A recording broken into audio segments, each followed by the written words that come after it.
हिमाल online TV. विश्वभरिबाट हिमाल online television हेरिरहनुभएका हजुरहरू सम्पूर्णमा हार्दिक नमन गर्दछु। आजको हाम्रो कार्यक्रमको विशेष अतिथि हुनुहुन्छ राष्ट्रिय अन्तर्राष्ट्रिय राजनीतिको विषयमा बडो गहिरो सूक्ष्म र मिहिन ढङ्गबाट अध्ययन गर्ने व्यक्तित्व, राष्ट्रिय अन्तर्राष्ट्रिय राजनीतिका ज्ञाता, त्रिमूल नेपालका अध्यक्ष, राजनीतिक चिन्तक, राजनीतिक विश्लेषक भरत दाहाल। आज म उहाँसँग विशेष गरी पछिल्लो समय विकसित नेपालको राजनीतिक घटनाक्रम र अन्तर्राष्ट्रिय भू राजनीतिको विषयमा कुराकानी गर्दैछु। स्वागत छ दाजु हजुरलाई। हजुर धन्यवाद। प्रधानमन्त्री पुष्पकमल दाहालको भारत भ्रमणबाट आजको कार्यक्रम सुरुवात गरौँ। प्रधानमन्त्री पुष्पकमल दाहालको भारत भ्रमण यसपटक कति महत्त्वपूर्ण रह्यो र भारतले कति महत्त्व दियो? भारतको खास उद्देश्य कस्तो देखिन्थ्यो? यो भ्रमण जस्तो पहिलेदेखि यिनीहरूको जुन चरित्र अथवा देशका विरुद्ध जसरी यिनले काम गर्दै आए त्यो सबै कोणबाट हेर्दा र यिनीहरूलाई बुझ्दा यो भ्रमणबाट कुनै उपलब्धि हासिल हुने कुरा केही पनि थिएन, हैन? त्यस्तो आशा गर्ने ठाउँ पनि थिएन। अब मात्रै यसको चाहिँ एउटा कोणबाट महत्त्व के हो भन्छ भने यो पछिल्लो कालमा नेपालको भू राजनीतिभित्र विशेष गरिकन यो दलाल कित्तालाई कब्जा गर्ने र यिनीहरू मार्फत सत्ता चाहिँ आफ्नो नियन्त्रणमा राख्ने जो अमेरिकन र इन्डियनहरूको एउटा होड सुरु भएको छ यहाँ, त्यो कोणबाट अलिकति यसलाई खोतल्नुपर्छ, त्यहाँ केही चिज देखिन्छ। बाँकी के हो भन्छ भने जस्तो सरसर्ती हेर्दा अब यिनीहरूको व्याख्या जस्तो ब्रेक थ्रु भयो भने, अभूतपूर्व भयो भने त्यो उनको कोणबाट चाहिँ अब गर्ने व्याख्या हो, हैन? जस्तो उनले एउटा मालिकलाई चाहिँ सन्तुष्ट बनाए, जसले उनलाई पालेको थियो त्यसलाई उनले खुसी बनाए र त्यसबापत अब यिनीहरूको चाहिँ सरकार सत्ता अलिकति लामो समयसम्म चल्ने चाहिँ सम्भावना भयो, त्यसलाई उनले ब्रेक थ्रु भन्छन्। जस्तो जाँदाखेरिकै घटना हेरौँ, अहिले विशेष गरिकन जस्तो त्यहाँ गइसकेपछि नेपाल र इन्डियाका बिचमा जति समस्या थिए विशेष गरिकन नेपालसँग सम्बन्धित एउटा चाहिँ तपाईँको मुद्दा पनि त्यहाँ उठेन। जस्तो लिम्पियाधुराको कुरा उठेन, यत्रो अतिक्रमित जमिन छ त्यसको कुरा उठेन। त्यसपछि चाहिँ तपाईँको अहिले लुम्बिनीको नक्सा चाहिँ इन्डियामा हालेर चाहिँ अब संसद भवनमा एउटा नक्सा टाँगेको छ, त्यो कुरा उठेन। अब लुम्बिनीमा चाहिँ इन्डियन चाहिँ हवाई आकाश दिने जहाजहरूको अन्तर्राष्ट्रिय उडानको निम्ति भन्ने त्यो पनि इन्डियाले इन्कार गर्यो। माने केही पनि भएन। अथवा चाहिँ अरू धेरै समस्याहरू जस्तो व्यापारिक क्षेत्रमा समस्याहरू छन्, अब खुला सिमानाका समस्या छन्, नेपालको केही पनि उठेन। अब यस्तोसम्म भयो कि तपाईँको पुष्पकमलको त कुरो कस्तो हुन्छ भने इन्डियासँग चाहिँ यति राम्रो सम्बन्ध बिग्रन्छ भन्ने डरले इपिजी प्रतिवेदनको कुरो चाहिँ उठाइएन भन्ने चाहिँ निर्लज्ज बयानसम्म यिनीहरूले दिए र चाहिँ तपाईँको अब बाहिर यी मिडियामा आइसकेको छ। उनीहरूले चाहिँ बङ्गलादेशसम्म जाने रुटको कुरा हो, त्यो भूमिको कुरा होइन। बङ्गलादेशसम्म जाने रुट दियो भने कालापानीदेखि पश्चिमतिर बुझाउने समनका चाहिँ बहस यिनले अगाडि ल्याएका छन्। अब यो विशुद्ध चाहिँ अहिले अमेरिकन र इन्डियनहरूको चाहिँ तपाईँको लडाईँ, यो दलाल कित्ताभित्र चाहिँ तपाईँको लडाईँ र अलिकति अहिले इन्डियाको शरणमा जान खोजिरहेका, हैन, सत्तामा टिक्नुको निम्ति जस्तो काङ्ग्रेसको चाहिँ अहिले संस्थापन पक्ष भयो, माओवादी भयो, माधव नेपालको ग्याङ भयो, ठ्याक्कै इन्डियनहरूको चाहिँ काखमा गएर आफू सुरक्षित हुने रणनीति अन्तर्गत यिनले दुईटा अपराध गरे अहिले, हैन? बेसिकली दुईटा अपराध गरे। एउटा चाहिँ जानुभन्दा अगाडि यिनले नागरिकता विधेयक प्रमाणीकरण गरे, त्यही राष्ट्रपतिले योभन्दा अगाडि यो चाहिँ छलफल कानुनविदहरूको बिचमा छलफल होस् एकचोटि भनेको थियो, उसैले भनेको थियो। तर चाहिँ अब इन्डिया भ्रमणभन्दा थोरै 1-2 घन्टा अगाडि चाहिँ उनीहरूले प्रमाणीकरण गरे। एउटा त त्यो इन्डियालाई खुसी पार्ने र अब आफ्नो एउटा दलालीको बाटो चाहिँ सजिलो बनाउने एउटा तरिका। दोस्रो तपाईँको अहिले बजेट हेर्नुहोस्, अब इन्डियासँग चाहिँ ठुलो जलस्रोत सम्झौता भयो, 10,000 मेगावाट भनिरहेछन्, त्यो नेपालको निम्ति होइन, हैन? इन्डियालाई नेपालबाट चाहिएको पानी र बिजुली मात्रै हो, हैन? पानी र बिजुली चाहिएको हो। जति बिजुली भोलि उत्पादन गर्ला उसले लग्ने कुरो हो। नेपाललाई बिजुली होइन भने कहाँ देखिन्छ भन्छ भने अहिले यो बजेटमा त्यो इन्डियन योजना अनुसार भएको यो आएको बजेट हो। यसमा चाहिँ विद्युतीय चाहिँ उसबाट चल्ने गाडीमा भारी मात्रामा कर बढाएको छ, हैन? विद्युतबाट चल्ने जो गाडीहरू छन्, ब्याट्री चार्ज गर्ने गाडीहरू अथवा विभिन्न सवारी साधनहरू, यातायात साधनहरू, त्यसमा तपाईँको भारी कर वृद्धि गरेको छ। तर चाहिँ तपाईँको यो इन्धन हैन पेट्रोलियम पदार्थबाट जुन साधन चल्छन् त्यसको चाहिँ तपाईँको कर घटाएको छ। यसको भनाइ के हो त भन्छ भने नेपाललाई चाहिँ झन् चाहिँ इन्डिया निर्भर बनाउने हैन। पेट्रोलियम त सबै इन्डियाबाट आउँछ, त्यसकारणले नेपाललाई पेट्रोलियममा झन् निर्भर बनाइदिने र यत्रो जलस्रोत भएको देश एउटा विद्युतीकरणको बाटोमा जानुपर्ने ठाउँमा त्यसलाई हतोत्साहित पार्ने हैन। जस्तो यसरी कर बढाइदिएपछि अहिले चाहिँ समाचारमा धेरै आइसकेको छ, यसरी कर बढाएपछि अब विद्युतीय साधन त मान्छेले त प्रयोग त गर्दैन, अथवा चाहिँ अब त्यो चिज त आयात त गर्दैन, ठेक्दैन सक्ने हुन्छ। यिनी दुईटा चिजलाई उनलाई बुझाइकन यो भ्रमण भएको छ। अब उनले दिएको महत्त्व तपाईँ हामीले सबै देख्यौँ। एउटा राज्य मन्त्री चाहिँ स्वागत भ्रमणमा उठायो र इन्डिया एउटा सफल कहाँ भयो भन्छ भने यस्ता चाहिँ तपाईँको कमाराहरू, यस्ता तलुवाहरू, मैले यो कमारा तलुवा किन भन्छ भने खुवाएको उनीहरूले हो, पालेको उनीहरूले हो हैन, तपाईँको लडाएको उनीहरूले हो, आन्दोलन गराइदिएको उनीहरूले हो, गरिदिएकै उनीहरूले हो। एक खाले यिनको हैसियत के हो भन्छ भने उनको कर्मचारीको भन्दा तपाईँको बढी हैसियत यिनको होइन हैन। यो चाहिँ बारम्बार चाहिँ हामीले बहस गरिरहेका छौँ। तर नेपाली जनताको एउटा दुर्भाग्यपूर्ण चाहिँ तपाईँको एउटा चेतना भनौँ न, त्यो चेतनाले गर्दा यिनको पछि जो लागेको देखिन्छ नि, यिनको त्यो औकात होइन। त्यसकारणले गर्दाखेरि अहिले जस्तो उनले राज्य मन्त्री पठाए स्वागत गर्न, राज्य मन्त्री पठाए र नेपालीहरूलाई इन्डियनले कहाँ चाहिँ गिजुल दिए त भन्छ भने सर्लक्क लगे। जस्तो नदी लगे हैन, विद्युतीय प्रोजेक्टहरू लगे, नेपालका मुद्दाहरू, नेपाल शासनमा एउटा मुद्दा पनि उठेन। अनि रुमल्याइदिए कहाँ भन्छ भने त्यो एउटा चाहिँ तपाईँको पूजाआजाको ठाउँमा लगे हैन, प्रचण्डको चाहिँ स्वरूप देखाए र 15-16वटा राँगा चाहिँ तपाईँको दिएर सारा राँगाको बहसमा नेपालीलाई चाहिँ रुम ल्याइदिए। र त्यसले इन्डियनहरू कहाँ सफल भए भन्छ भने अब यो भ्रमणबाट पुष्पकमल दाहालबाट उनले जे लिन चाहेका थिए त्यो लिए, त्यसलाई छलफल र बहसमा राम्रो बहसमा आउन उनले दिएनन् हैन, त्यो डाइभर्ट भयो। अब त्यो डाइभर्ट गर्नुको निम्ति उनले राँगा पठाइदिए, यिनीहरू त्यसैकै निम्ति योग्य थिए। त्यसकारणले गर्दाखेरि यो भ्रमण एउटा अब राष्ट्रिय कोणबाट, देशको कोणबाट हेर्नुहुन्छ भने अत्यन्तै अपराधिक घटना र तपाईँको कालापानी साट्ने कुरा आइसकेपछि त हामीले के बुझ्नुपर्छ भन्छ भने लेन्डुप दोर्जे मात्रै होइन हैन, लेन्डुप दोर्जेले त पछि पश्चाताप पनि गरे, सिक्किम विलयको पश्चाताप पनि गरे। यी अपराधीहरू त देश चाहिँ तपाईँको बेचेर गर्व गर्ने मान्छेहरू हुन्, जस्तो गर्दै आछन् नि। यत्रो छलफल भएको छ, बहस भएको छ, विरोध भएको छ, तर यिनले झन् पछि झन् यो जो काम गर्दै गएका छन्, अपराध गर्दै गएका छन्, यसले गर्दाखेरि यिनले चाहिँ देशका विरुद्ध गर्ने अपराधप्रति यिनीहरूले गर्व गर्छन्। जस्तो एउटा अपराधीको गर्व कहाँ हुन्छ भन्छ भने जस्तो हत्याराहरूलाई चाहिँ आम माफी दिने हैन, फौजदारी अभियोग, संसारको कुनै पनि कानुनमा कुनै पनि देशमा फौजदारी अभियोग लागेको मान्छे चाहिँ राजकीय सेवा सुविधा भएको ठाउँमा जान पर्दैन। यहाँ त कस्तो हुन्छ भने जसले चाहिँ तपाईँको अपराध गर्छ, जसले मान्छे मार्छ, जसले देशद्रोह गर्छ, त्यसलाई छानिकन पुरस्कृत गर्ने सत्तामा लैजाने, किन विदेशीले त्यही गरिरहेछ हैन। त्यस्तै मान्छे उठाइरहेछ र अब त्यस्तो मान्छेहरू नै राजनेता हुन् भनी स्थापित नेपालमा गर्न खोजिरहेछ यिनले गर्ने कामहरू। त्यसकारणले गर्दाखेरि यो पुष्पकमलको यो कालापानीसम्मको प्रसङ्ग आइसकेपछि जस्तो विद्युतीय सवारी साधनमा बढाएको कर र पेट्रोलिय साधनहरूमा चाहिँ जो कर घटाइयो, यो दुईटा कुरा मात्रै हेरे पनि र चाहिँ यो नागरिकता, यो यति तीनटा चिज मात्रै हेरे पनि यो विरोधी चाहिँ यो ज्ञान चाहिँ पुरै देश विरोधी मिसनमा छ।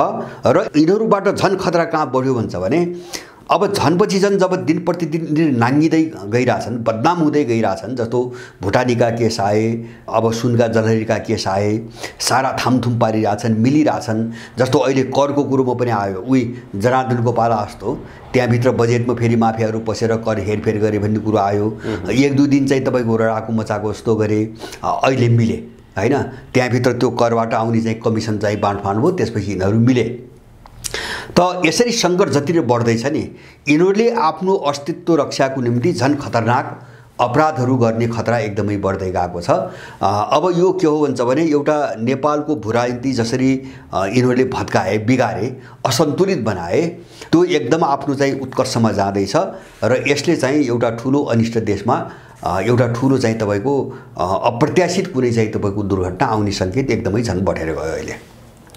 इन्डियाको नेपालप्रतिको दृष्टिकोण अथवा उसको चाहिने व्यवहार हेर्दाखेरि एउटा त प्रधानमन्त्री पुष्पकमल दाहाल भारत भ्रमण जानुभन्दा अगाडि नागरिकता विधेयक पास भयो।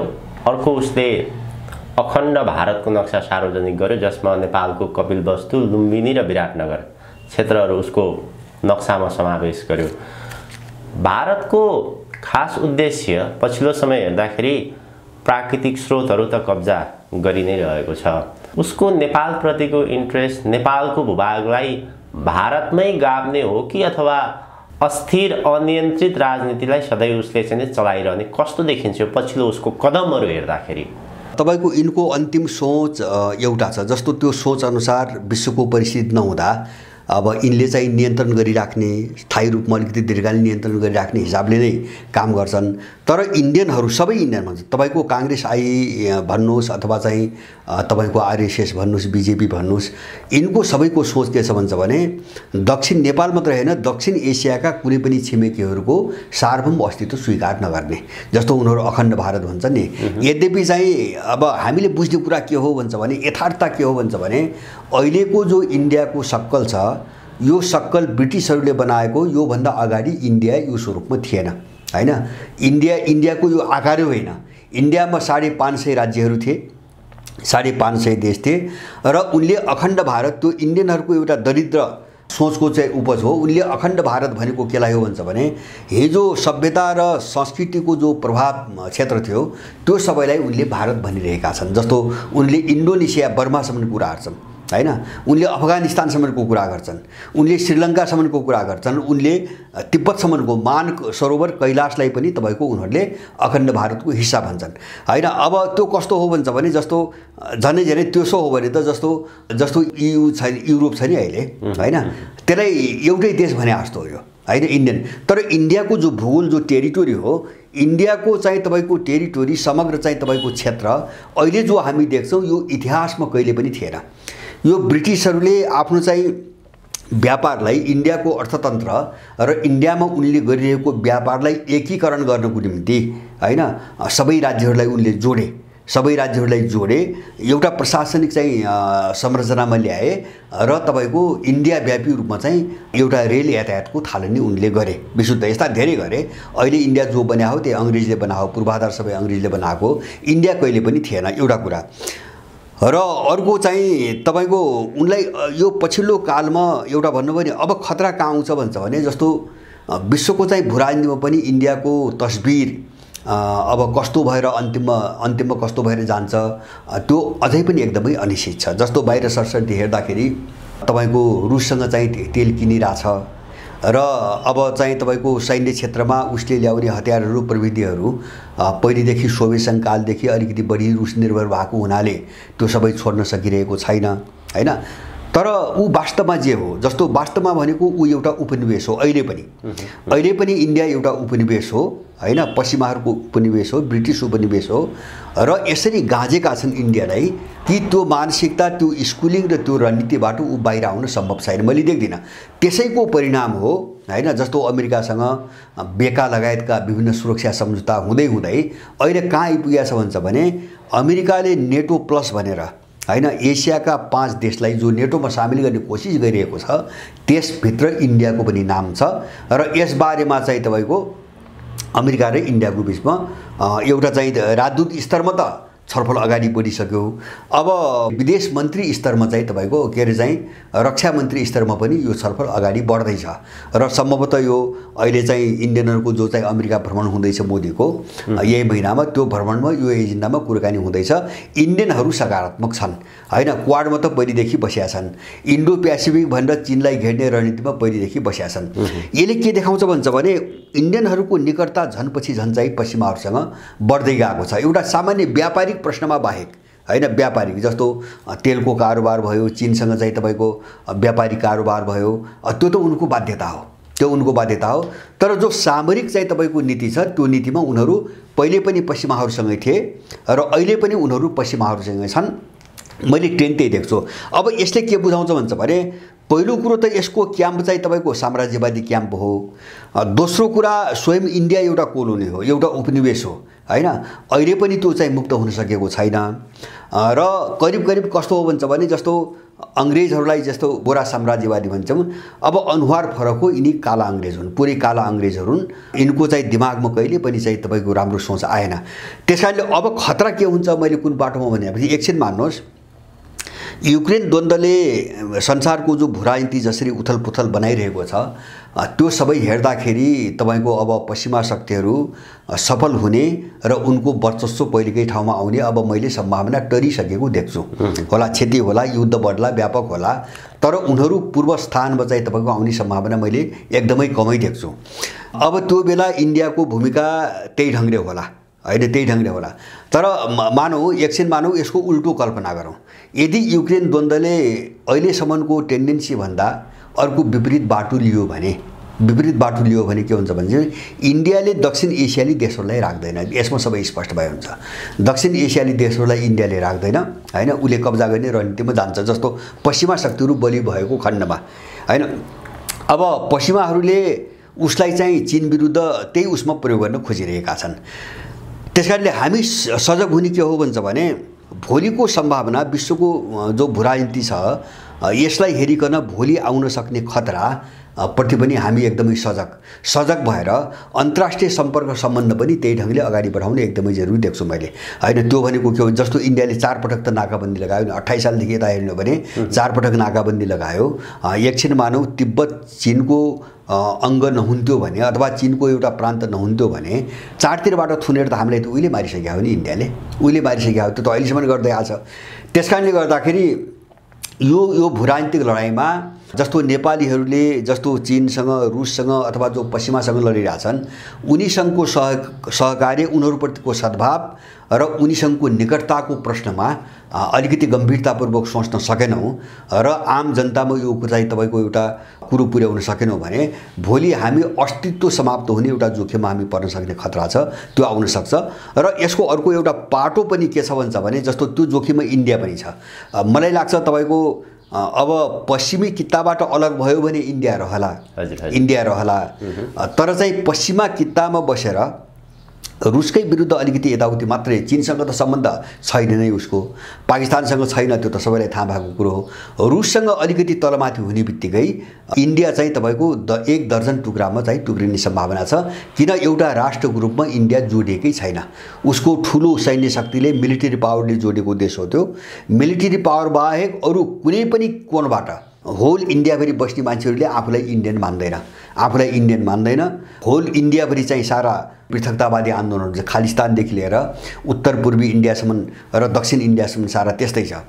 त्यसकारणले गर्दाखेरि अहिले चाहिँ जस्तो यो पछिल्लो कालमा मैले के देख्दैछु होला त्यो ढङ्गले जान नसक्ला, इन्डिया र रुसको बीचमा पनि दूरी धेरै बढिरहेको छ। अहिले धेरै बढिरहेको छ। विशेष गरेर जस्तो यो चाहिँ जापानमा जो G7 को बैठक भयो, त्यसपछि चाहिँ रुसका विदेश मन्त्रीले र त्यहाँको सुरक्षा परिषदका उपप्रमुख मेदवेदेवले खुलेरै भने क्वाड हाम्रो शत्रु एलायन्स हो भने, जसभित्र इन्डिया छ। उनले इन्डिया सम्मिलित चाहिँ तपाईको जस्तो इन्डो पेसिफिक र क्वाडलाई हाम्रो शत्रु गठबन्धन भनेर उनले प्रश्न भनिरहेका छन्। र यो पछिल्लो कालमा एउटा इन्डियनहरूलाई अनौठो लाग्ने गरी, लगभग ठुलो झट्का लाग्ने गरी एउटा चाहिँ घटना के देख्यो भन्छ भने रुसले पाकिस्तानसँग तेलको आपूर्तिको निम्ति एउटा स्थायी खालको करिडोर बनाउने एउटा सम्झौता गर्यो र अहिले जस्तो पाकिस्तानमा तेल रिफाइन गर्ने कुनै प्लान्टहरू छैनन्, तर त्यो प्लान्ट पनि पाकिस्तानमा स्थापित गर्ने पनि सहमति भयो। अहिले सिधै रुसबाट तेल ल्याउने र बिस्तारै कच्चा तेल ल्याएर पाकिस्तानमा रिफाइन गर्ने पनि सम्झौता भयो। यसले के देखाइरहेछ भन्छ भने इन्डियनहरूप्रति रुसीहरू भरोसा गर्न सक्ने अवस्थामा छैनन् हैन। किन उनले भुरी त्यो तेल जो अहिले इन्डियाले लिइरहेछ त्यसको वैकल्पिक चाहिँ तपाईको क्षेत्र उनले बनाइरहेछन्। दोस्रो चाहिँ सामरिक रूपमा पनि जस्तो भोलि इन्डिया गलत बाटोमा गयो भने अब पाकिस्तानलाई चाहिँ अड्डा बनाएर, आधार बनाएर इन्डियाको विरुद्धमा चाहिँ मुभ गर्नुपर्ने स्थिति आउन सक्छ। अब यो दूरी जो अहिले बढिरहेछ नि, जस्तो पाकिस्तान र रुसको चाहिँ सम्झौतादेखि लिएर त्यो मात्रै हैन, अस्ति भर्खरै CPEC भन्ने जो चाहिँ पाकिस्तान र चीनको बीचमा आर्थिक कोरिडोर छ एउटा, माथि सिन्जियानदेखि लिएर ग्वादरसम्म हैन, समुद्रसम्म जो छ, त्यसमाथि चीनले अफगानिस्तानलाई पनि जोड्यो हैन। त्यो त्रिपक्षीय भएको छ। अहिले त्यो पाकिस्तान र चीनका बीचको थियो, त्यो त्रिपक्षीय भएको छ। यो सबै यिनीहरूको मुभ, चिनियाहरूको अथवा रसियनहरूको मुभ हेर्दाखेरि मैले के देख्छु भन्छ भने इन्डियालाई भोलि त्यस्तै इन्डियाले चाहिँ गलत बाटो समात्यो भने त्यसलाई आइसोलेसनमा राखेर घेर्ने एउटा रणनीतिमा रुस पनि गइसकेको छ। मलाई लाग्छ सम्भवतः इन्डिया चाहिँ तपाईँको राम्रो बाटोमा रहन्न अन्तत्व होइन। जस्तो युद्ध चर्किने जाने क्रममा त आफ्नो पोजिसन त सबैले त खुला त गर्नै पर्छ, स्पष्ट रूपमा त देखिनै पर्छ। त्यस्तो अवस्था आयो होइन, जस्तो दुवैतिर चोचोमोचो मिलाएर अब चाहिँ भूमिका खेल्नै नसक्ने अवस्था आयो भने तपाईँको इन्डिया चाहिँ पश्चिमा शक्तिहरूसँग उभिन्छ। त्यो बेला दक्षिण एसियामा ठुलो उथलपुथल हुन्छ। उथलपुथल हुन्छ र इन्डिया नै रहन्न, मेरो आफ्नो बुझाइ इन्डिया नै रहन्न। किन अब पश्चिमाहरूको अमेरिकनहरूको एउटा क्याम्पको रूपमा, एउटा किल्लाका रूपमा यत्रो चाहिँ तपाईँको देश खडा भयो भने यसलाई सिद्ध्याउनु बाहेक रसियन र चाइनिजहरूसँग अर्को विकल्प रहन्न।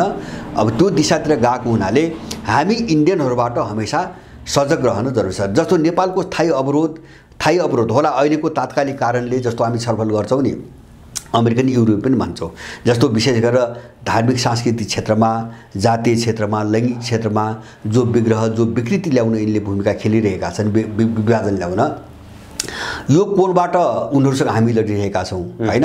तर हाम्रो भूमि उनीहरूसँग जोडिँदैन। नेपालको सार्वभौम अस्तित्वमाथिकै खतराको कुरा गर्ने हो भने पश्चिमाहरूभन्दा ठुलो खतरा हाम्रो निम्ति इन्डिया हो। यो प्रत्येक नेपालीले बुझ्नुपर्छ। इन्डियाबाट जुन जोखिम छ, जुन स्तरको जोखिम छ नि, त्यो जोखिम पश्चिमाहरूको होइन। जस्तो भोलि देश सबल भयो भने पश्चिमाहरूलाई निकाल्न सकिन्छ, उनी टाढाका मान्छेहरू हुन्। तर चाहिँ यो सिमाना जोडिएको यो साम्राज्यवादी शक्तिलाई हामीले समयमै चिन्न र यसलाई चाहिँ यहाँबाट निकाल्न सकेनौँ भने एउटा सार्वभौम अस्तित्व नै चुर्न आउने खतरा हुन्छ। यो दिशातिर सबै नेपालीहरूले सोच्न जरुरी छ। र मैले बारम्बार भन्छु, जस्तो हामीले कुनै पनि, जस्तो यहाँ उनले त्यही प्रयोग गरिरहेका छन्। जस्तो पश्चिमाहरूले के प्रयोग गरे, यहाँ भन्छ भने डेमोक्रेसी भने, डेभलपमेन्ट भने, एनजिओ आइएनजिओ भने, अथवा चाहिँ तपाईँको बहुराष्ट्रिय कम्पनीहरूका ऋण भने, उदारवाद भने, ग्लोबलाइजेसन भने, एउटा कोणबाट गुलाम बनाउनु कोसिस गरे, बनाए नेपाललाई। एउटा उनको आफ्नो एउटा कोण छ होइन, उनका आफ्ना मूल्य छन्। इन्डियनबाट चाहिँ अब आउने खतरा के हुन्छ भने कथित धार्मिक सांस्कृतिक रूपमा यिनीहरूले नेपाललाई गुलाम बनाउने रणनीति बनाएका छन्। जस्तो हिन्दुत्व होइन, हिन्दुत्व त्यो आरएसएसको हिन्दुत्व, इन्डियन हिन्दुत्व, त्यो हिन्दू भन्ने शब्दलाई ब्ल्याकमेलिङ गरेर होइन, अथवा नबुझेका नेपालीहरूलाई त्यसमा चाहिँ तपाईँको खेलाएर आफ्नो प्रभुत्व अथवा नेपाललाई कब्जै गर्ने खालको एउटा रणनीति जो अखण्ड भारत भनिरहेका छन् नि, त्यो दिशातिर नेपाली जनमतलाई लैजाने भन्ने खेलमा उनीहरू लागेका छन्। र नेपालभित्रका धेरै उनको पैसा खाने मान्छेहरू होइन, इन्डियनबाट पैसा खाएर आरएसएसको हिन्दुत्वको अभियान प्रचार गर्ने मान्छेहरू पनि यहाँ छन् होइन। त्यस्ता धेरै शाखा सङ्गठन नेपालभरि बनाइँदैछन्। त हामीले हेर्ने के हुन्छ भने हाम्रो निम्ति पश्चिमाहरूको मिसनरी आन्दोलन जति खतरनाक छ त्योभन्दा कम खतरनाक आरएसएसको हिन्दुत्व होइन। प्रत्येक नेपाली यसमा सजग हुने एकदमै जरुरी छ। किन भन्छ भने इन्डियनसँग हाम्रो धार्मिक संस्कृति पनि मिल्दैन होइन। त्यो शब्द हो, शब्दमा चाहिँ हामी लामो समयदेखि फस्यौँ तर मिल्दैन। कल्चरको चाहिँ तपाईँको जरोमा जानुभयो, त्यसको चाहिँ रुटमा जानुभयो, अथवा त्यसको उत्थान जो मूल हो नि त्यहाँ जानुभयो भने इन्डियन कल्चर र हाम्रो कल्चर मिल्दैन, कहीँ पनि मिल्दैन। पछि चाहिँ एक आपसमा छ्यासमिज हुँदा, अब खुला सिमानाको कारणले यताका मान्छे उताका मान्छे यता गर्दा उताकाले केही चिज यताबाट सिके होलान्, यताकाले केही चिज उताबाट सिके होलान्, त्यो आफ्नो ठाउँमा छ। तर कल्चरको मूल के हो हाम्रो त्यो हेर्ने हो भने इन्डियनसँग हाम्रो त्यो चाहिँ मिल्दैन। यो भ्रमलाई हामीले तोड्न सकेनौँ भने हामी उनीहरूको एउटा कथित धार्मिक दुष्चक्रमा फसेर देशलाई चाहिँ ठुलो जोखिममा पार्ने एउटा भूमिकामा हामी आफै पनि जान सक्छौँ भन्ने चाहिँ खतरा छ। यसप्रति सचेत रहनुपर्छ। इन्डियाको नेपालप्रतिको भूमिका हेर्ने भने चाहिँ अत्यन्त तल्लो स्तरबाट अथवा हेपा प्रवृत्तिबाट उसले हेरेको देखिन्छ। इन्डिया आफैमा पनि जोखिममा परेको त्यस्तो स्थिति देखिन्छ। अध्ययन गर्दाखेरि नेपालको विशेष गरी नक्कली धार्मिक स्थलहरू बनाएर चाहिँ प्रचार प्रसार त्यस्तो पनि गरेको देखिन्छ। नेपाल र इन्डियाको सम्बन्ध अथवा नेपालप्रति उनको त्यस्तो दुश्मनी चाहिँ खास गरी के देखिन्छ? किन उसले नेपाललाई दुश्मनीको आँखाबाट हेर्छ? के चाहन्छ खास गरी इन्डिया? होइन, एउटा सुन्नुहोस्, एउटा हामीले बुझ्नु पर्ने एउटा स्कुलिङ हो। जस्तो एउटा साम्राज्यवादी स्कुलिङ हो। हामीले गहिरो बुझ्नुपर्ने के हुन्छ भने यिनीहरू लगभग 1000-1200 वर्षदेखि यिनी सधैँभरि अर्काको गुलाम छन्। इन्डियनहरू कहिले पनि चाहिँ स्वतन्त्र भएनन्। जस्तो तपाईँको हुनहरूले शासन गरे इन्डियामा, पछि सुल्तानहरू आए, त्यसपछि मुगलहरू आए, मुगलपछि ब्रिटिसहरू आए। अब ब्रिटिसहरू दोस्रो विश्वयुद्धपछि एउटा बाध्यताले ब्रिटिस त गयो होइन, ब्रिटिसहरूले सिधै सरकार चलाउँथे त्यति मात्रै गयो हैन। बाँकी ब्रिटिसको दियो थियो सबै चिज इन्डियामा रह्यो हैन। एउटा त्यहाँ मान्छे त्यो सरकारमा बस्ने मान्छे पात्र बाहेक अरू कुनै पनि परिवर्तन चाहिँ भएको छैन हैन। त्यो सम्झौतामै जो चाहिँ स्वतन्त्रताको डिक्लेरेसन घोषणापत्र भन्छ, त्यो घोषणापत्र अहिले पनि हेर्नुहोस्, त्यो घोषणापत्रमै के भनेको छ, इन्डिया र पाकिस्तान दुईटा इन्डिपेन्डेन्ट कोलोनी भन्ने शब्द छ हैन। स्वाधीन बनाइएका अथवा सरकार आफूले चला पाउने गरी हैन उनको हातमा दिएका कोलोनी भन्ने शब्द प्रयोग गरेको छ अहिले पनि। र अब अर्को एउटा चिज चाहिँ त्योभन्दा गम्भीर चिज यहाँ के छ भन्छ भने, जस्तो अब तपाईको इन्डियामा जो मार्रे, तपाईको 12 वर्ष अगाडि मार्रे एउटा योजनामा के अरे राजीव दीक्षितको एउटा चाहिँ तपाईको भिडियो सबैले खोजेर चाहिँ सुन्न सकिन्छ, मैले पनि सुने। उनी बेलायतमै गएर त्यहाँको लाइब्रेरीमा बसेर अध्ययन गरेर हेरेर आएको एउटा घटना उनले सुनाएका छन्। अब एउटा सम्झौता के भएको छ 1947 मा भन्छ भने, अंग्रेजहरूले इन्डियनहरूलाई सरकार चलाउने अधिकार 99 वर्षको निम्ति मात्रै दिएर गएका रहेछन्। लिज भन्ने शब्द छ, 99 वर्षको लिजमा इन्डियनहरूलाई दिएको भनेर त्यो सम्झौता पत्रमा स्पष्ट रूपमा लेखिएको र त्यो चाहिँ उनी आफैले पढेर आएको कुरो उनले इन्डियामा आएर धेरै ठाउँमा तपाईको त्यो चाहिँ सुनाएका छन्, कार्यक्रममा सुनाएका छन्। माने अब त्यो सम्भावना एकातिर स्कुलिङ, साम्राज्यवादी स्कुलिङ, जस्तो मान्छे गुलामै छ, अहिले पनि गुलाम छ, इन्डियन अहिले पनि गुलाम छ। अब त्यो गुलामको स्कुलिङ के हो भन्छ भने, त्यसले आफूभन्दा कमजोरलाई पनि गुलामै देख्छ हैन। त्यसले स्वतन्त्र मान्छे देख्दैन, आफू पनि गुलाम छ, बलियोको निम्ति आफू गुलाम छ र आफूभन्दा कमजोरलाई उसले पनि गुलामै ठान्छ, किन त्यो स्कुलिङ हो। अर्कोतिर ब्रिटिस स्कुलिङ के हो भन्छ भने, सानाहरूको अस्तित्व स्वीकार नगर्ने, सानालाई समाप्त पार्ने, लुट्ने, खाने साम्राज्यवादी स्कुलिङ, त्यो स्कुलिङ पनि यथापति जब्बर छ हैन, यथापति जब्बर छ। अर्को चाहिँ तपाईको समस्या मैले इन्डियनहरूको तपाईको कहाँ देख्छु भन्छ भने, जस्तो हामीले हेर्छौँ नि, जस्तो अरू देशहरूले 20 वर्ष पछाडिका योजना बनाउँछन्, रणनीति बनाउँछन्, 50 वर्ष पछाडिका बनाउँछन्। इन्डियनहरू तत्कालको कुरो, कसरी खाने, कसरी लुट्ने, कसरी खोज्ने, एकदम तत्कालको छरछिमेकमा तत्कालका कुराहरूमा यिनको चाहिँ तपाईको दृष्टि हुन्छ। साह्रै क्षुद्र, साह्रै सङ्कुचित र सानातिना चाहिँ चिजको निम्ति पनि चाहिँ मरिहत्या गर्ने, साह्रै नाङ्गिने, त्यो उनीहरूको स्तरको कुरा हो हैन। त्यो उनको एउटा सामाजिक स्तर हो। अब त्यसले चाहिँ उनको राजनीतिक स्तर पनि त्यही बनाछ, उनको कथित धार्मिक स्तर पनि त्यही बनाछ हैन। जस्तो उनीहरूको स्तर के छ, उनको हिन्दुत्व कस्तो हो, म तपाईलाई एउटै उदाहरण दिउँ। उनीहरू चाहिँ तपाईको भ्याटिकनमा जान्छन् हैन, नरेन्द्र मोदी भ्याटिकनमा जान्छ, अनि चाहिँ तपाईको बाइबल पोपका अगाडि चाहिँ बाइबल, पोपले दिएको बाइबल अगाडि पोपका अगाडि उभिएर बाइबलमा ढोक्छ र चाहिँ तपाईको पोपका चाहिँ तपाईको तिघ्रा समातेर चाहिँ तपाईको प्रणाम गर्छ हैन। तर आफ्नै देशको सभ्यता हो, आफ्नै देशको, बाहिरको होइन, आफ्नै देशको सभ्यता हो, आफ्नै देशको मान्छे हो हैन। त्यो मान्छेले नै त्यो देश बनायो, महत्त्वपूर्ण भूमिका खेल्यो। त्यो मुस्लिमलाई उसले छिछिर दूर गरेको हेर्नुहोस् हैन, छिछिर दूर गरेको हुन्। यसले उनको चाहिँ तपाईको धार्मिक सोच, कथित धार्मिक सोच कुन स्तरको छ भन्ने कुरा त्यसले देखाउँछ। नागरिकता ऐन बनाए नि पोर, नागरिकता ऐनमा चाहिँ इन्डियामा आएका, बाहिरबाट आएका जो इन्डियामा आएर नागरिकता दिनुपर्ने अवस्थामा पुगेका छन् हैन, सबैलाई दिने, सबैलाई भनेको त्यो धार्मिक कोणले व्याख्या गरेका छ उनीहरूले, सबैलाई दिने, त्यो क्रिस्चियन समेतलाई दिने, तर मुस्लिमलाई नदिने हैन। बाहिरबाट आएका चाहिँ तपाईको मुस्लिमलाई नदिने हैन। यसले के देखाउँछ भन्छ भने, यो इन्डियन एप्रोच हो, यो इन्डियन दृष्टिकोण हो, इन्डियन स्तर हो। त्यसकारणले गर्दाखेरि उनको सबै क्षेत्रमा स्तर त्यही छ। त्यसकारणले जो चाहिँ क्षुद्र हुन्छ, जो दरिद्र हुन्छ, जसको स्तर हुँदैन, त्यो मान्छे बढी खतरनाक हुन्छ। त्यसले केही पनि बुझ्नै चाहन्न, बुझ्नै सक्दैन, त्यो मान्छे बढी खतरनाक हुन्छ। त्यसकारणले मैले भने नि, यदि नेपालको सार्वभौम अस्तित्वका अगाडि कुनै खतरा हो भने त्यो इन्डिया हो, अरू कुनै पनि होइन, अरू कुनै पनि देश होइन, न अमेरिका हो, न युरोप हो, केही पनि होइन। उनीहरू राजनीतिक, आर्थिक, राजनीतिक, सामाजिक रूपमा उनी समस्या हुन् हैन। तर उनीहरू अनन्तकालसम्म नेपालको समस्या बन्न सक्दैनन्। भोलि यहाँबाट निस्कनुपर्छ एक दिन। जस्तो आज हामीले हेऱ्यौँ नि, ऊ मध्यपूर्वबाट गयो अमेरिका, गयो, कब्जा गर्यो, 50, 60, 70 वर्षसम्म तेल लुट्यो, मुस्लिमहरूलाई लडाएर भिडाएर सियाएर सुन्नी भनेर विभाजन ल्याएर, कहिले आइएसआई बनाएर, कहिले अलकायदा बनाएर लुट्यो, तर गयो, त्यहाँबाट जानुपर्ने स्थिति आयो। कहाँसम्म पुग्यो अब अमेरिका भन्छ भने, अस्ति भर्खरै यो 31 मे, यो महिनाको अघिल्लो 30-31 मेका दिन संयुक्त अरब इमिरेट जो चाहिँ अमेरिकाको किल्ला हो, मध्यपूर्वको किल्ला हो, साउदी र संयुक्त अरब इमिरेट। संयुक्त अरब इमिरेटले त्यहाँ चाहिँ जलगस्ती गर्नको निम्ति, जस्तो फारसको खाडीमा पानीमा गस्ती गर्नको निम्ति अमेरिकी नेतृत्वमा जो सैन्य गठबन्धन बनाएको थियो त्यसबाट निस्क्यो युएई निस्क्यो नम्बर 1। त्यो मात्रै भएन, त्यसको 4-5 दिनपछि 3-4 दिनपछि अहिले समाचार के आयो भन्छ भने साउदी अरब र इरान जो चाहिँ सधैँभरिका दुश्मन, एकअर्कालाई मेटाउनुको निम्ति अमेरिकाले त्यसरी खडा गरेका साउदी अरब, इरान, युएई र ओमान 4 देश र नाम चाहिँ जस्तो इराक लगायत केही देशको आइरहेछ।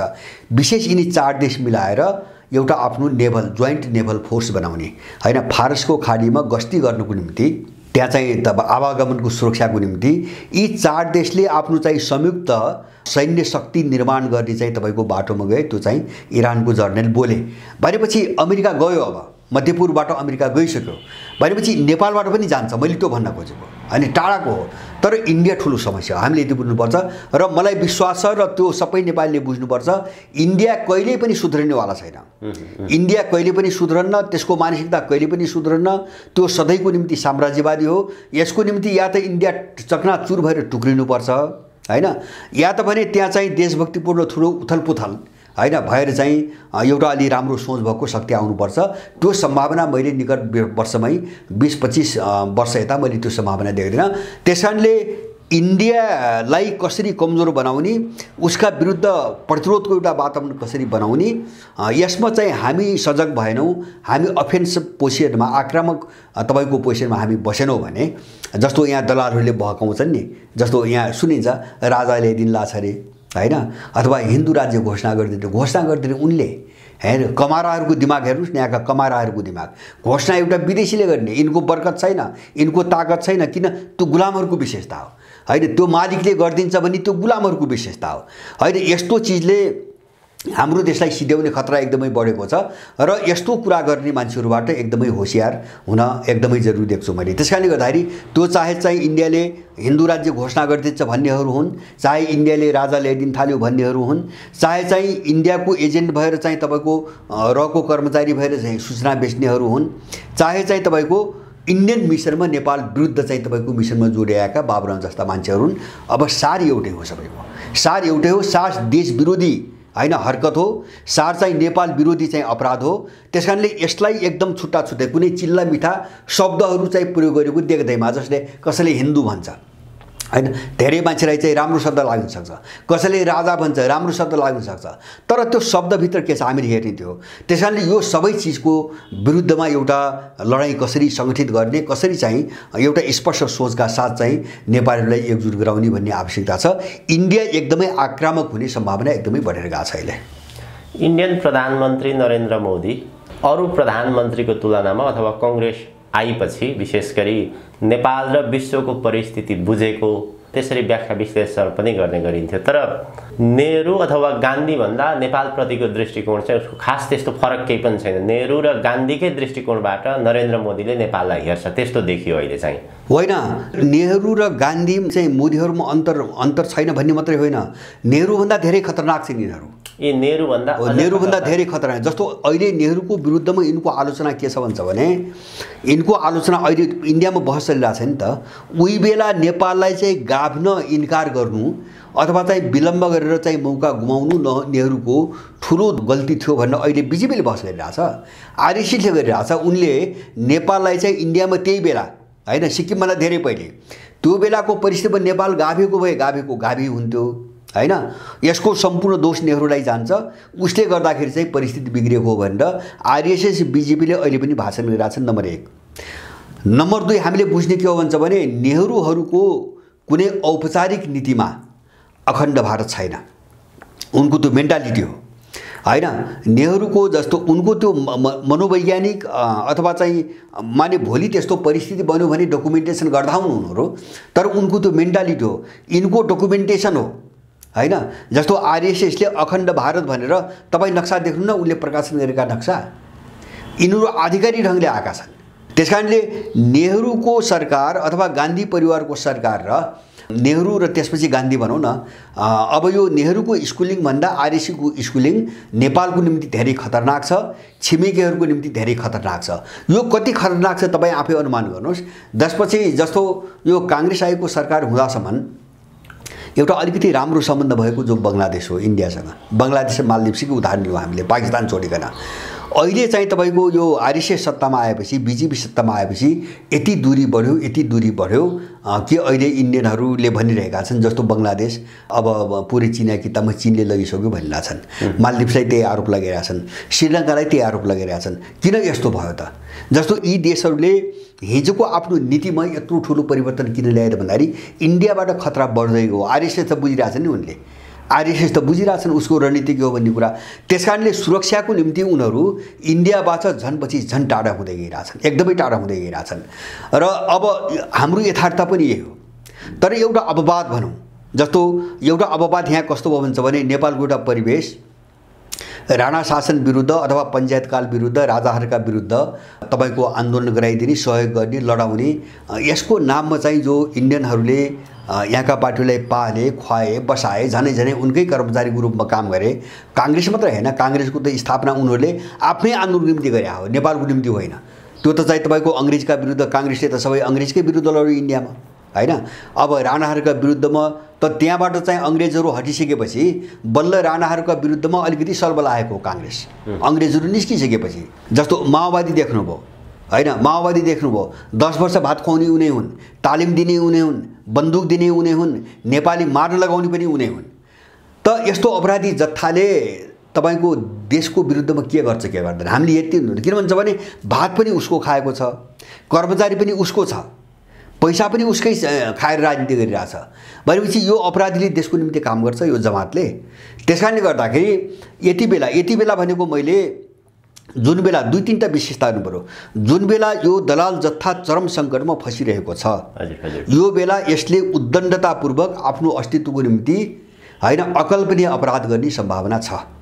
जस्तो कालापानी र चाहिँ बङ्गलादेशको रुट साट्ने एउटा आइसक्यो, त्यो चाहिँ तपाईँको पुष्पकमल दाहालले भनेकै हो होइन। किन त्यो यो बहस स्वास्थ्य किन चुहाएको हो भन्छ भने नेपालीहरूलाई तौल्न चुहाइरहेको छन् उनीहरू, होइन। यिनी अपराधीहरूले नेपालीहरूको साइकोलोजीलाई तौल्नको निम्ति यिनले चुहाइरहेका छन् र यो मनोविज्ञान कमजोर देखियो भने यो प्रक्रिया यिनले अगाडि बढाउँछन्। त्यसकारणले गर्दाखेरि यिनीहरू सङ्कटमा पर्दैछन्, त्यसकारणले खतरा झन् बढ्दैछ। यिनी आफ्नो बचाउको निम्ति जे पनि गर्न सक्छन्, नम्बर 1।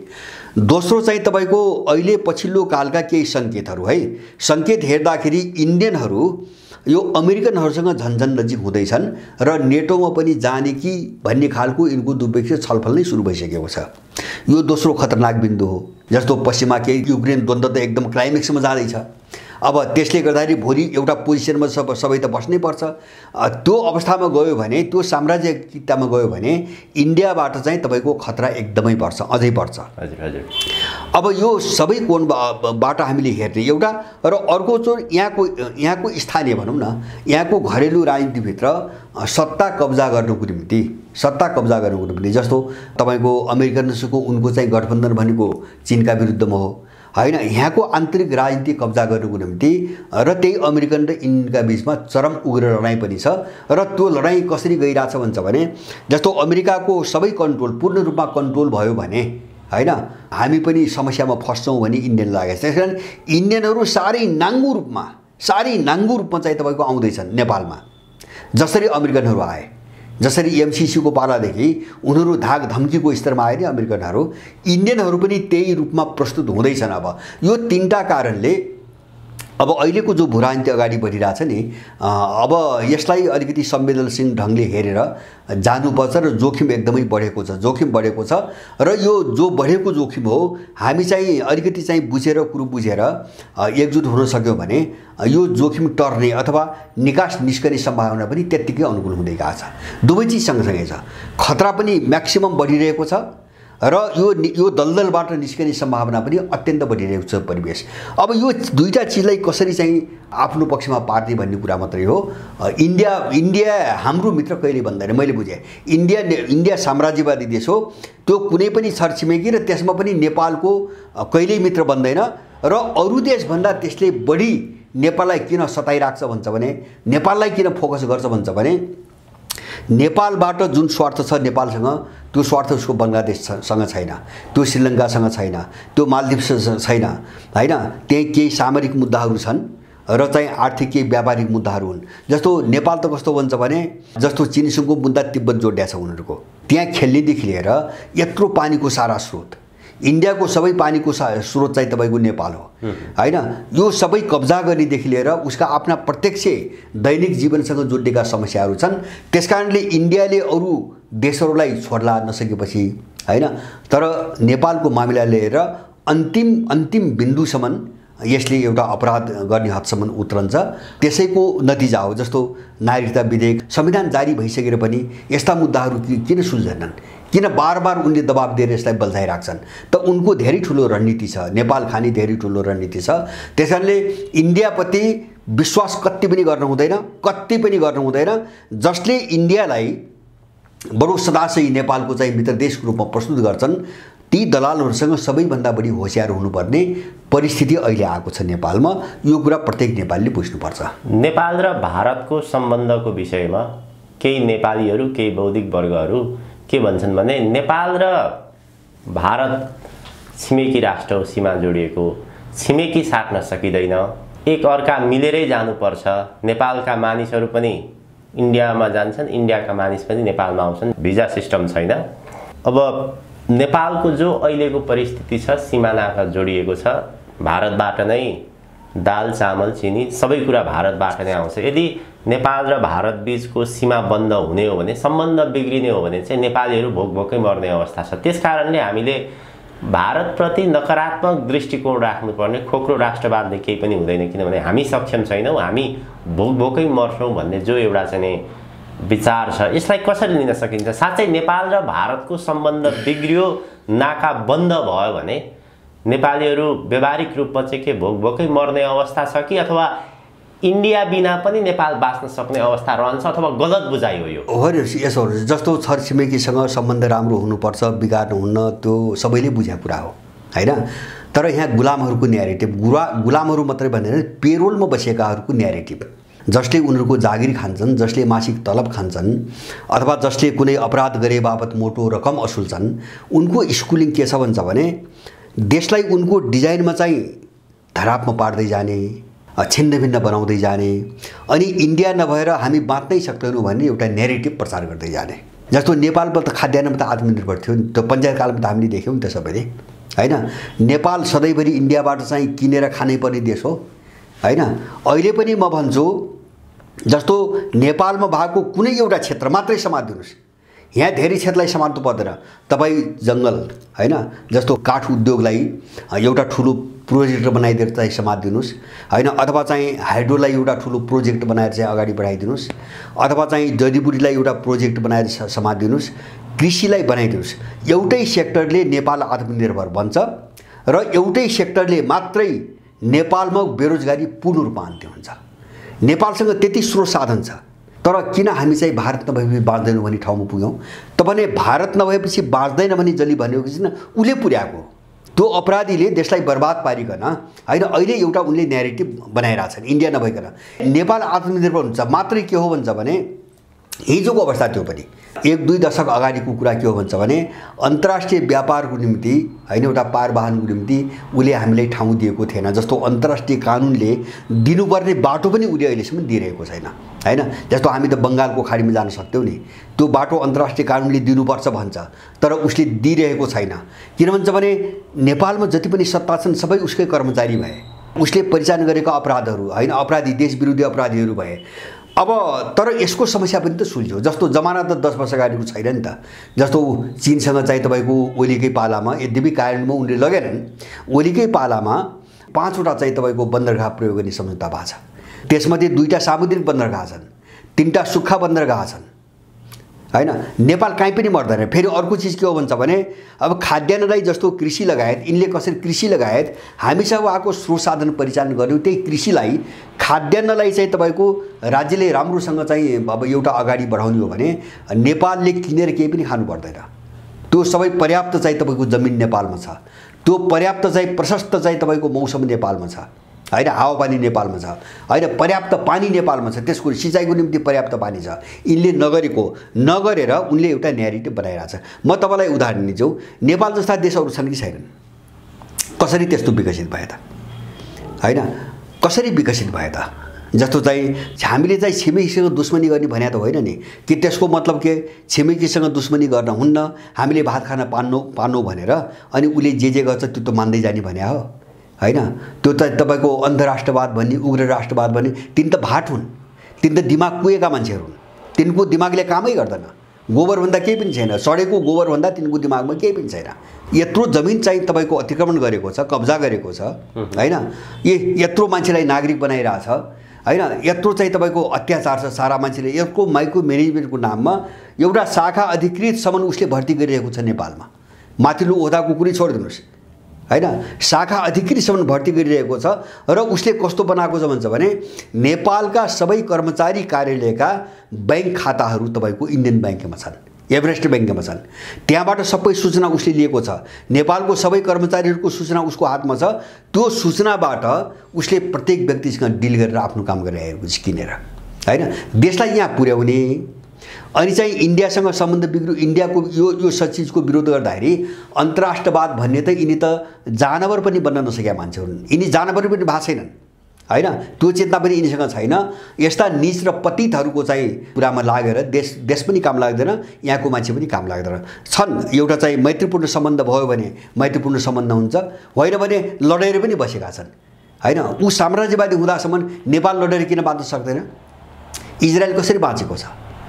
चारैतिर चाहिँ तपाईँको इस्लामहरूको घेराबन्दीको बिचमा इजरायल कसरी बाँचेको छ? त्यत्रो शक्ति सम्पन्न छ, त्यत्रो चाहिँ तपाईँको धनी देश भएर बाँचेको छ, सानसँग बाँचे जस्तै यहुदीहरू। यद्यपि त्यो चाहिँ उनको आफ्नो स्वार्थ बेग्लै हो र, तर इजरायल त टेकेको छ नि, होइन। यस्ता देश धेरै छन् संसारमा जो आफ्नो वरिपरिका छिमेकीसँग भिडेर, होइन, बडो शानसँग गौरवसँग बाँचिरहेका छन्, इज्जतसँग बाँचिरहेका छन्। तर यहाँका भाटहरूमा त्यो छैन, होइन। नेपालमा त बौद्धिक सौधी पनि छैन, यिनी सबै कमारा कुल्ली मात्रै हुन्, होइन, प्रमाणपत्र मात्रै देखाउने हो, यिनी सबै कुल्ली मात्रै हुन्। त्यसैले यो नेपालीहरूको मनोविज्ञान माने एउटा देश यस्तो गँवार, यस्तो गोरु पनि बन्न नसकेको मान्छे, होइन, जसले चाहिँ इन्डियालाई चिरायो भने भात खान पाइन्न भन्छ, होइन, जसले चाहिँ तपाईँको के अरे उसको अत्याचारको विरोध गर्नेलाई उग्र राष्ट्रवाद भन्छ। यस्तो गोरु पनि मनोविज्ञानलाई कमजोर बनाउने उनीहरू पेरोलमै बसेका छन्, पेरोलमा बिल्कुल विशुद्ध गोरु हुन्, यिनी विशुद्ध गोरु हुन्, यिनी पेरोलमा बसेका मान्छेहरू हुन्, यिनी नेपाल विरोधी मान्छेहरू हुन्। यिनले भात र पैसा भन्दा केही पनि बुझ्दैनन्, उनको दिमागलाई त्यस्तो बनाइएको छ। त्यसकारणले हो मैले भने यस्तै मान्छेहरूप्रति होसियार हुने हो हामीले। जस्तो अर्को थरी एउटा चाहिँ जमात आएको छ नि, गोरुहरूको जमात, हिन्दुत्वको नाममा सबै इन्डिया हाबी गर्ने, इन्डियनले जे भन्छ त्यो सबै मान्ने, आरएसएसले जे भन्छ सबै मान्ने। अनि उसले गरेका अत्याचार, हिन्दूको कभरमा उसले अत्याचार गर्दै आउने, होइन, नेपालीहरू चाहिँ नबोल्ने रे, हिन्दुत्वको नाममा नबोल्ने रे भनेपछि त्यो अर्को थरीको गोरु हो त्यो जमात, होइन। धर्मको खोल उडेको गोरु, होइन, अनि अर्को चाहिँ भातको जीविकाको खोल उडेको गोरु। अनि यस्ता गोरुहरू उनले धेरै पालेका छन्। यिनी दुष्टहरूको एउटै काम हो नेपालीहरूको मनोविज्ञान खसाउने, नेपाललाई कमजोर बनाउने र उनको मालिकको मिसनलाई चाहिँ बलियो पारेर अगाडि बढाउने। बस हाम्रो लडाइँ यही हो, यिनै अपराधीहरूसँग हाम्रो लडाइँ हो।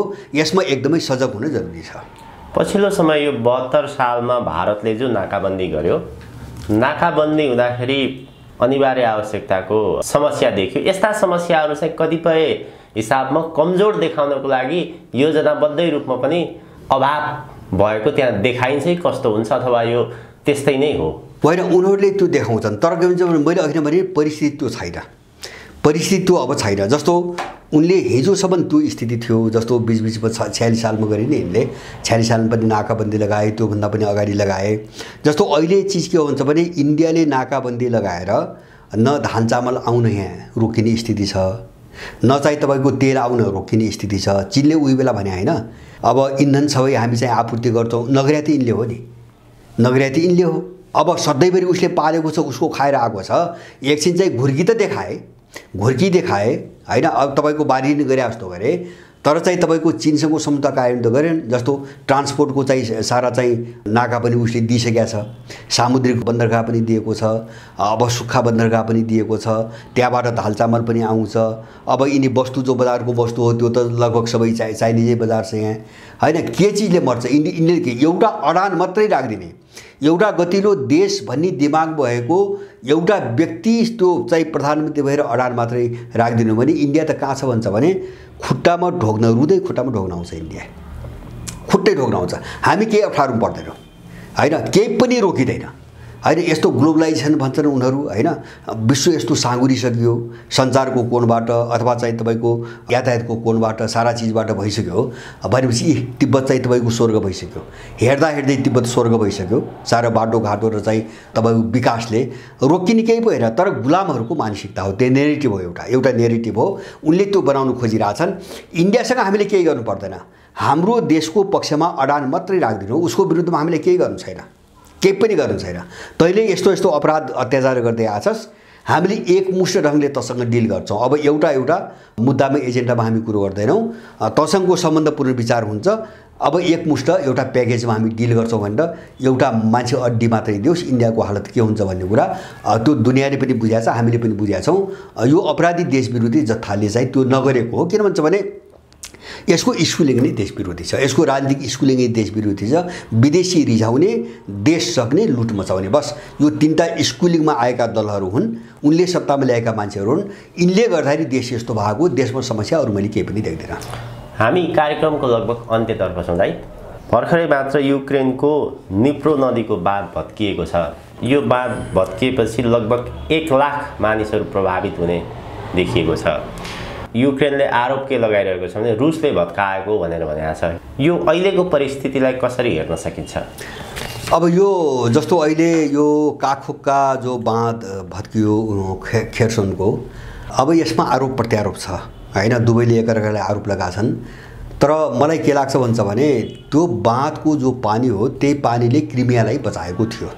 हामीले हेर्ने एउटा सामान्य आँखाले हेर्ने बाटो, किन त्यो बाँध भत्किएपछि क्रिमियामा जो रुसको अङ्ग छ 14 देखि त्यहाँ ठुलो पानीको सङ्कट आउँछ, ठुलो सङ्कट आउँछ। अब त्यो सङ्कट आफ्नै भूमिमा यत्रो सङ्कट निम्ति आएर रुसले बाँधमाथि हमला गर्यो, मलाई त्यस्तो लाग्दैन, होइन? त्यो कसैले सोध्न सक्ने कुरा पनि होइन, नम्बर 1। अर्को चाहिँ यो पश्चिमा साम्राज्यवादीहरूको रणनीति हेरौँ। यिनीहरूले जस्तो 2-3वटा घटना हेरेपछि तपाईँको यो बाँधको कथा के हो भन्ने कुरो बुझिन्छ जस्तो लाग्छ मलाई। जस्तो एउटा नर्थ स्ट्रिम 2, 1 र 2 दुईवटा चाहिँ ग्यास पाइपलाइन जो चाहिँ अमेरिकाले ब्लास्ट गर्यो, जो रुस र जर्मनीलाई जोड्ने, यिनीहरूले कुन सेक्टरलाई तारो बनाइरहेछन् त्यो हेर्नुपर्छ। एउटा ग्यास पाइपलाइन, त्यो मात्रै होइन, अमेरिकाले यो गएको जनवरी 2022 को जनवरीमा सिरियाको निकै ठुलो बाँध चाहिँ ब्लास्ट गरेर, होइन?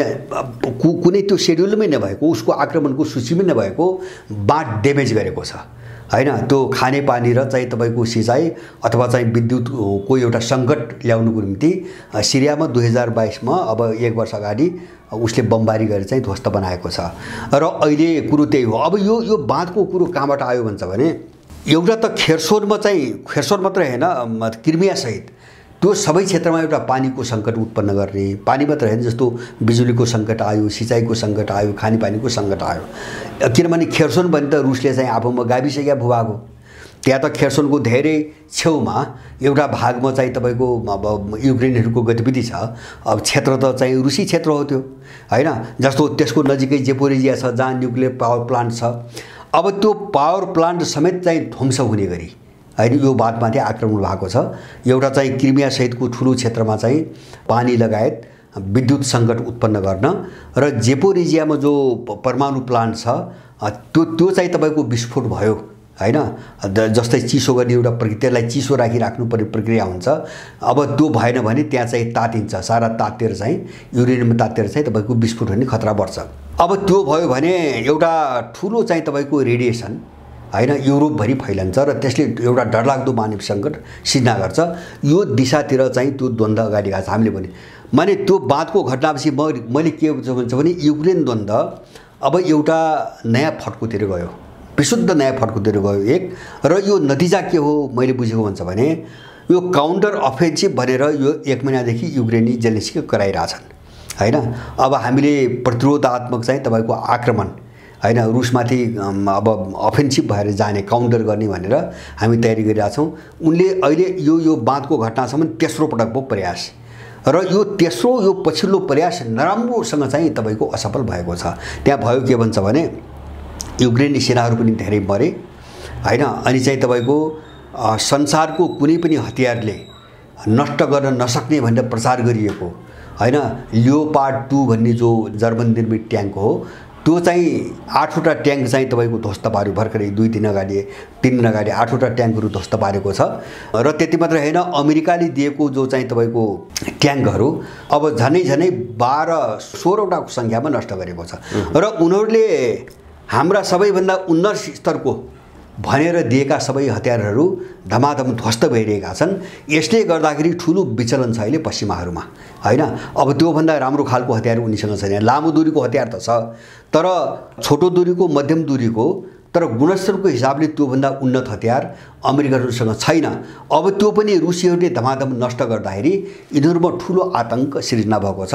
अब रुस चाहिँ सँग सम्भव छैन भन्ने आतंक। त्यसकारणले अब यो लडाईँलाई कसरी विषयान्तर गर्ने र कसरी रुसलाई बदनाम गर्ने भन्ने योजनामा यिनीहरू गएका हुन्। अब मलाई के लाग्छ भन्छ भने जसरी यो कोसिस गरे नर्ड स्ट्रिम 2 मा गरे त्यो बेला त आरोप त रुसमाथि लगायो नि त उनीहरूले पहिले।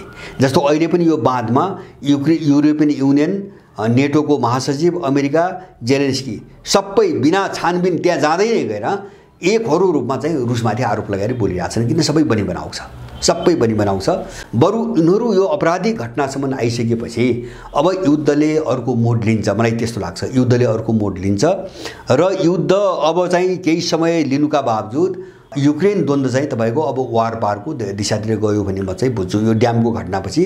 किनभने मैले अघि नै भने ड्यामको असर अब त्यो न्युक्लियर परमाणु पावर प्लान्टमाथि पर्छ। अब पर्छ त्यहाँ त धेरै ड्यामेज त्यहाँ त्यो प्लान्टलाई सञ्चालन गर्ने धेरै चाहिँ भट्टीहरू ड्यामेज भइसकेका छन् भन्ने समाचार आइरहेछ। नष्ट भइसकेका छन् केही मात्रै बाँकी छन्। अब त्यसलाई पनि चाहिँ चिस्याउने चाहिँ तपाईको उपाय भएन चिसो राखिराख्ने उपाय भएन भने त्यो गरमले गर्दाखेरि त्यो प्लान्ट नै विस्फोट हुने स्थिति छ। अब यति भएपछि सक्यो यो विध्वंसक चाहिँ तपाईको मोडमा जान्छ। त्यसैको एउटा चाहिँ रिहर्सल हो भन्ने चाहिँ मलाई लाग्छ जेपुरिजाको घटना र त्यो स्पेसली अमेरिकाले नै गराएको हो। त्यसमा मलाई कुनै पनि शङ्का छैन। यो सङ्केत कहाँबाट बुझिन्छ भन्छ भने जस्तो जर्मनी र फ्रान्सले प्रतिक्रिया दिए तर उनले रुसको नाम किटान गरेका छैनन्। रुसको आधिकारिक सरकारी रुसको नाम किटान गरेका छैनन्। रुस भने किटान गरेको नेटोको महासचिव अमेरिका अनि युरोपियन युनियनभित्र जो अमेरिकन पिठ्ठुहरू छन् नि हैन जस्तो युरोपियन काउन्सिलभित्र बसेका अब यिनी व्यक्तिहरूले सिधै रुसमाथि चाहिँ आरोप लगाए। तर युरोपियन युनियनका जो मुख्य देशहरू हुन् ती देशहरूले नाम कसैको पनि लिएका छैनन्। किन उनलाई के थाहा छ के बुझेका छन् भन्छ भने यो नर्ड स्ट्रिम 2 जस्तै चाहिँ एउटा चाहिँ षड्यन्त्र हो। यो अमेरिकनहरूको यो खेल हो हैन। अहिले उनीहरू न त्यो विरोध गर्न सक्ने हालतमा छन्। रुसलाई चार्ज लगाउन त प्रमाण चाहियो त्यो हुने स्थिति नै छैन। भोलि झन् बल्झिन्छ। अब यो सबै घटनाले यो अमेरिकनहरूको एउटा भयातुर भन्छ नि एकदम भयपूर्ण जस्तो त्यो मैले भयपूर्ण किन भनेको भन्छ भने अस्ति चीनमा एउटा सूचना आइरहेछ भर्खरै पछिल्लो कालमा पनि चिनिया युद्धक विमान चाहिँ झन्नै अमेरिकन युद्ध विमानसँग ठोक्किने चाहिँ तपाईको एउटा दूरीबाट अगाडि बढेको छ। दोस्रो पटक घटना भयो। एक पटक चाहिँ 1 महिना अगाडि भएको थियो र उनको बीचमा जस्तो सैन्य सम्बन्धी सूचना आदान प्रदानका सबै सम्झौताहरू रद्द भएका निलम्बन भएका छन् रुससँग पनि चीनसँग पनि। अब कुनै पनि उनको गतिविधि कहाँ के भइरहेछ कसैलाई थाहा छैन। कुनै पनि बेला सूचनाको अभावमा टक्राउने स्थिति छ। र अहिले त्यो बीचमा अहिले भर्खरै 3-4 दिन यता चिनिया राष्ट्रपतिले आफ्नो सेनालाई एउटा निर्देशन दिएका छन् एकदम खराबभन्दा खराब कठिनभन्दा कठिन परिस्थितिको सामना गर्नको निम्ति सेना तयारी अवस्थामा बसोस् हैन। उनले बिल्कुल अलर्ट मोडमा राखेका छन् अहिले सेनालाई। यो सबै चिजले के देखिन्छ भन्छ भने अमेरिकनहरू बौलाएका छन् हैन। अब न चीनसँग भिड्ने स्थिति छ न रुससँग भिड्ने स्थिति छ। अनि यस्तै घटना घटाएर ठाउँ यस्तै घटना घटाएर कसरी गिजोल्ने र अरूलाई बदनाम गर्ने र आफू व्यापार गर्ने हातमाथि पार्ने धमिलो बनाउने त्यही खेलमा लागेको त्यसकै एउटा हिस्सा हो। तर यो घटना अरूभन्दा मलाई लाग्छ जो युक्रेनले क्रेमलिनसम्म चाहिँ मस्कोसम्म फाटोफुटी केही ड्रोन पठायो नि हैन अब त्यो भन्दा चाहिँ यसको परिणाम एकदमै घातक हुनेवाला छ। र त्यही रिएक्सन रसियनहरूबाट पनि आउँछ र त्यही रिएक्सन विश्व जनमतबाट पनि आउँछ, किन यो सामान्य घटना होइन र स्पष्ट रूपमा अमेरिकनको हात होइन।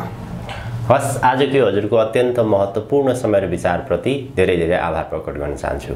हजुर, धन्यवाद यहाँलाई।